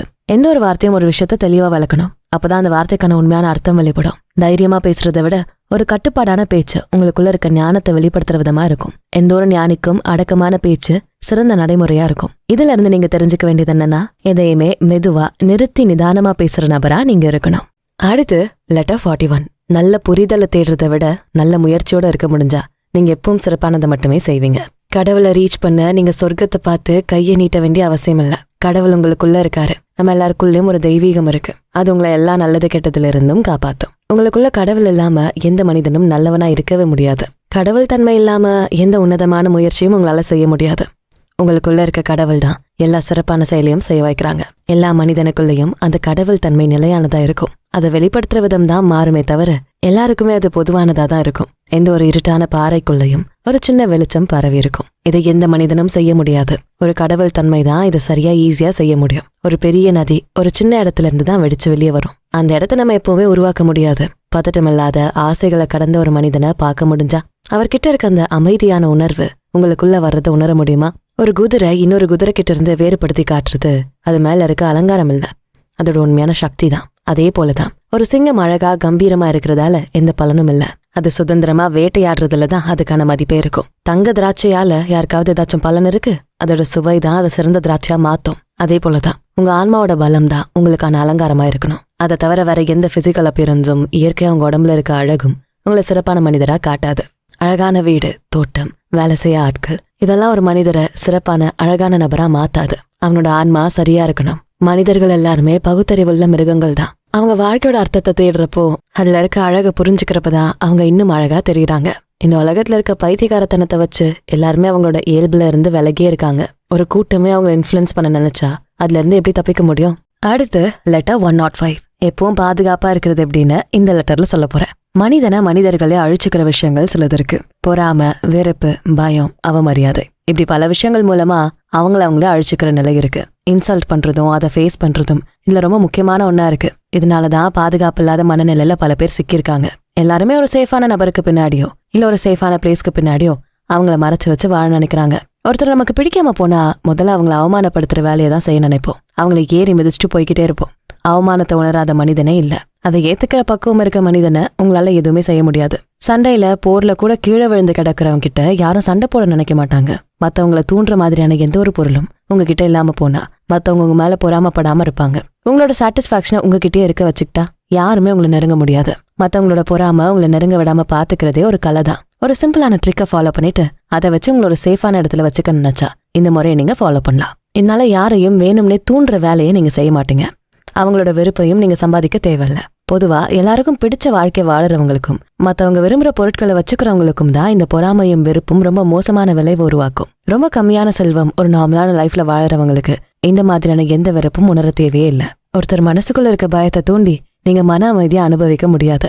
எந்த ஒரு மனிதன் கிட்ட அதிகமான பணம், மரியாதை, செல்வாக்கு இருக்கோ அவங்களதான் இந்த அவமரியாதை செய்ய நினைப்பாங்க. அடுத்து லெட்டர் 107. வாழ்க்கை அவ்வளவு ஈஸியானதில்ல. இது ஒரு நீண்ட பாதை, பல நாட்கள் பயணம். இதுல பல சறுக்கல், தடங்கள், சந்தோஷம், துக்கம் மாறி மாறி வந்துகிட்டே இருக்கும். நிறைய இடத்துல தட்டி விடணும். உங்க ஃப்ரெண்ட பிரிய வேண்டிய சூழல் வரும். உங்க பர்சனாலிட்டி எல்லாத்தையும் தாங்கிக்கிற விதத்துல இருக்கட்டும். ஒரு பெரிய நிலம், அதுல வர இடி மின்னல் எல்லாம் தாங்கி உள்வாங்கிக்கிற மாதிரியே உங்களோட ஆளுமையும் இருக்கணும். உங்களோட ஆளுமை அப்படிங்கிற அந்த பர்சனாலிட்டி மட்டும்தான் கடைசி வரைக்கும் உங்க கூடவே வரப்போகுது. அந்த கம்பெனில இருந்து நீங்க தப்பிக்கவே முடியாது. சில பேர் அவங்களோட ஃபியூச்சரை ப்ரெடிக்ட் பண்ணிக்கிட்டே இருப்பாங்க. அதுல வரப்போற எல்லாத்தையும் முன்னாடி யோசிக்க தெரிஞ்சவங்களா இருப்பாங்க. இவங்களுக்கு என்ன நடந்தாலும் அதை முழுசா ஏத்துக்கிற மனப்பக்குவம் இருக்கும். இதுக்கு அப்படியே கான்ட்ராஸ்டா எதையுமே யோசிக்காம ஃபியூச்சர் பத்தி கவலையும் படாம அதுக்கு தயாரா இல்லாதவங்களும் இருக்கவே செய்றாங்க. இவங்க தான் கஷ்டம், அவமானம், துக்கம், துயரம்னு புலம்பிக்கிட்டே இருக்காங்க. இந்த வாழ்க்கையை முழுசா சந்தோஷமா வாழ முடியாம கஷ்டப்படுற கூட்டத்துல ஒருத்தரா இருக்காங்க.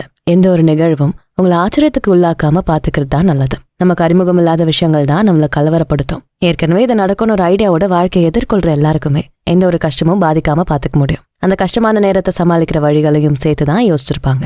அதனாலேயே எந்த ஒரு நிலையையும் ஈஸியா கிராஸ் பண்ற மன உறுதி அவங்க கிட்ட இருக்கும். நமக்கு வர சில கஷ்டங்கள் காலங்காலமா மனசுலயே பதிய வைக்கப்பட்டதா இருக்கும். இல்லைன்னா உங்க இலக்கை நோக்கி முன்னேறும் போது அது பிடிக்காம யாராவது உங்களை டிஸ்டர்ப் பண்ணிக்கிட்டே இருப்பாங்க. கஷ்டம் பல திசைகள்ல இருந்து வந்து உங்களை தாக்கும். ஆனா நீங்க எதுக்காகவும் கவலைப்படக்கூடாது. எதை பத்தியும் வீணா புகார் சொல்லிக்கிட்டும் குறை சொல்லிக்கிட்டும் இருக்க தேவையில்ல.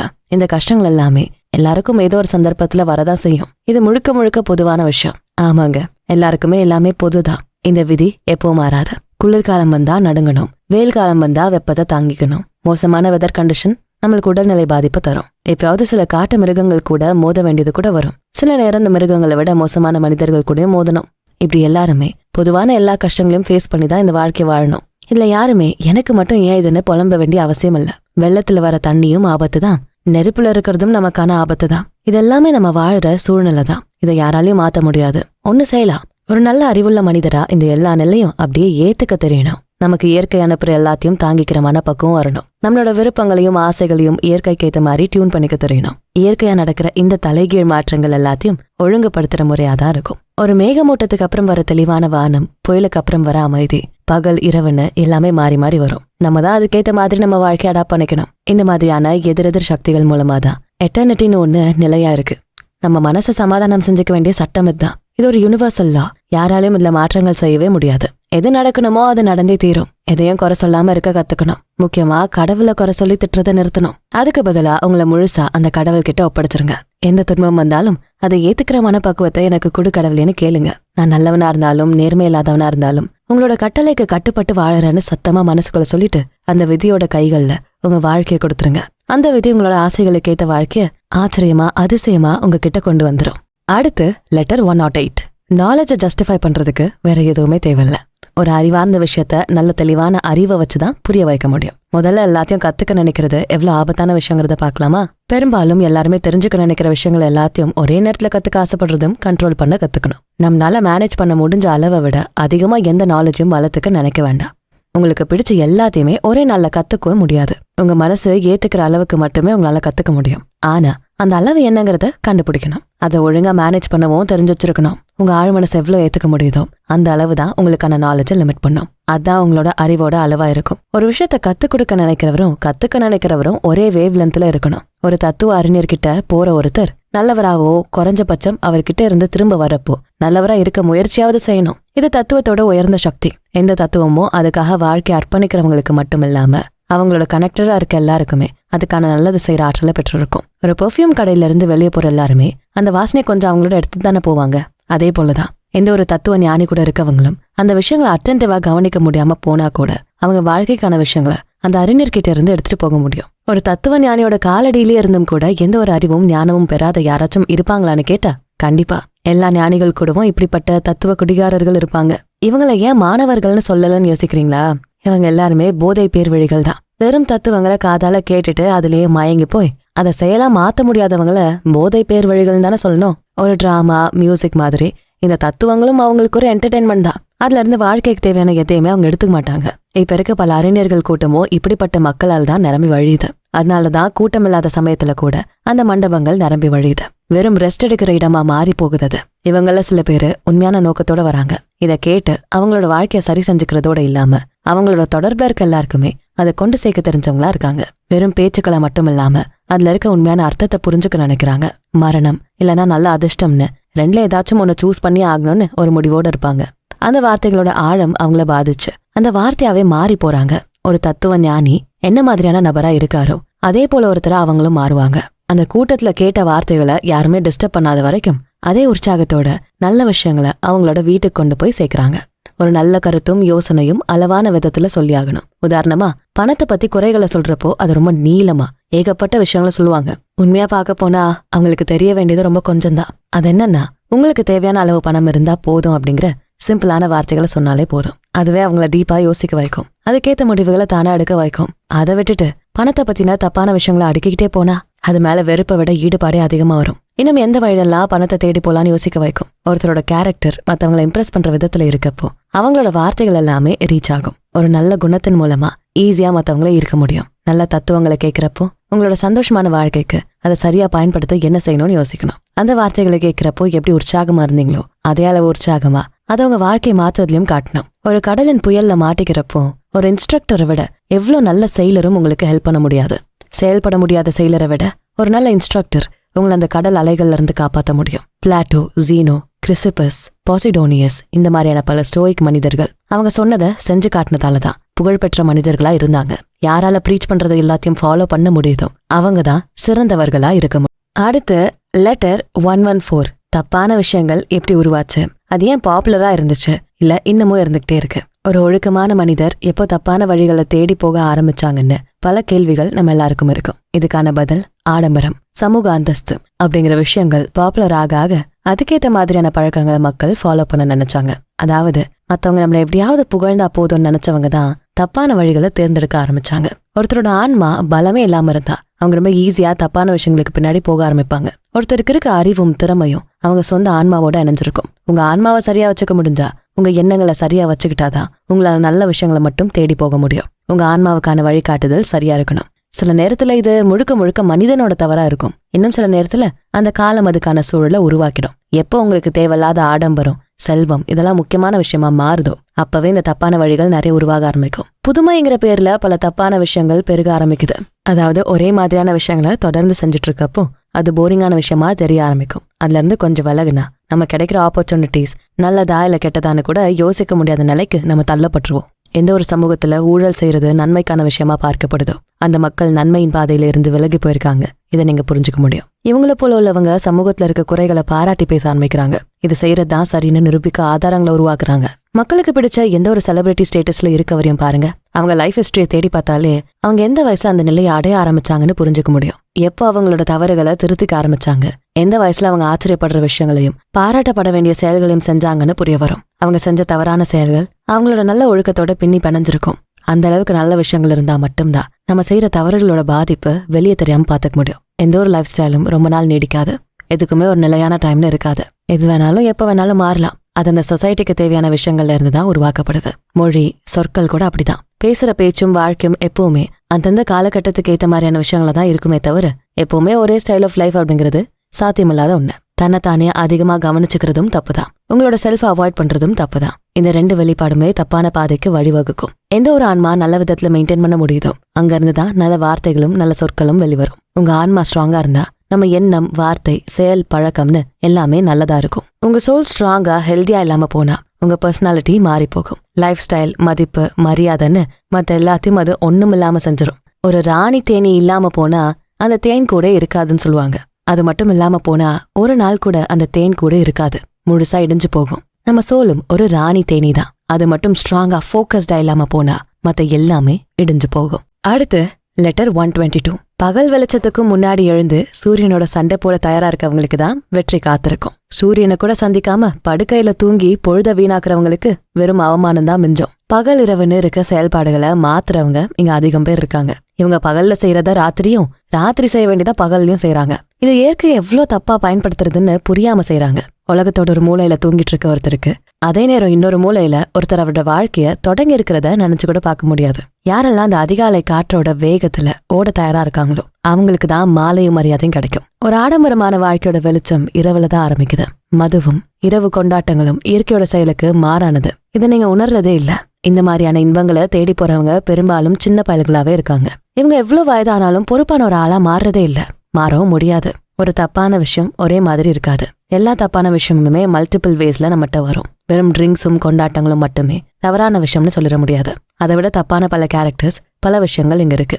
அது எல்லாத்துல இருந்தும் உங்களை நீங்க சேஃபா வச்சுக்கணும். இதுக்கு அப்படியே ஆப்போசிட்டா ஒரு சரியான விஷயம் மேல நீங்க வைக்கிற பக்தி ரொம்ப ஈஸியா, நேச்சுரலா இருக்கும். தப்பான விஷயத்த ஃபாலோ பண்றதும் அதை சரியா புரிஞ்சுக்கவும் ரொம்பவே கஷ்டப்படணும். சரியான விஷயங்கள் இயற்கையோட ஒத்து போகும். அதை ஃபாலோ பண்றதும் அதுல இருக்க உண்மைகளை புரிஞ்சுக்கிறதும் ரொம்பவே ஈஸி. நம்மளோட மனசு உடம்பும் ஒரு இயற்கையான வழியை தான் ரொம்ப ஈஸியா ஏத்துக்கும். மத்தவங்க கிட்ட இருந்து வித்தியாசப்படுத்தி காட்டுற முறையில பலரும் தப்பான பாதைக்கு போறாங்க. எப்பவுமே இயற்கைக்கு எதிராக எந்த ஒரு வேலையும் செய்யவே கூடாது. அது அதிகாலையில எழுந்துக்கிறதா இருந்தாலும் சரி, நல்ல பழக்க வழக்கங்களை ஃபாலோ பண்ண நினைக்கிறதா இருந்தாலும் சரி, இயற்கைக்கு கட்டுப்பட்டு வாழற எல்லாருக்குமே எல்லாமே ரொம்ப ஈஸியா இருக்கும். அதை எதிர்த்து போராட நினைக்கிற எல்லாருமே ஒரு பெரிய கடல் அலையில ஒரு சின்ன படகோட போற மாதிரி தான். அடுத்து லெட்டர் 123. எதையுமே ஈஸியா எடுத்துக்க தெரியணும். எந்த ஒரு சிச்சுவேஷனையும் இன்னும் மோசமா மாத்துறது எந்த பலனையும் தரப்போறதில்ல.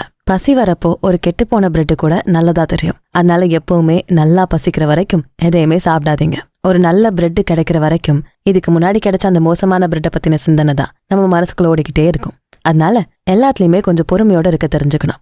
பெரிய பணக்காரர்களும் செல்வந்தர்களும் கூட அவங்க எவ்வளவு கஷ்டப்பட்டு இந்த இடத்துக்கு வந்தாங்கன்னு நினைச்சுக்கிட்டும் சொல்லிக்கிட்டும் இருக்கிறத பாக்கலாம். எல்லாமே நமக்கு கிடைக்க என்ன செய்யணும் அப்படிங்கிற பவர் எந்த ஒரு மனிதனுக்கும் இல்ல. ஆனா தனக்கு கிடைக்காத ஒரு விஷயத்த பத்தி யோசிச்சு கவலைப்படாம இருக்க எல்லாராலையும் முடியும். எந்த ஒரு பொருள் இல்ல ஒரு விஷயம் உங்களுக்கு கிடைக்கவே இல்லையோ அது உங்களோடது இல்ல.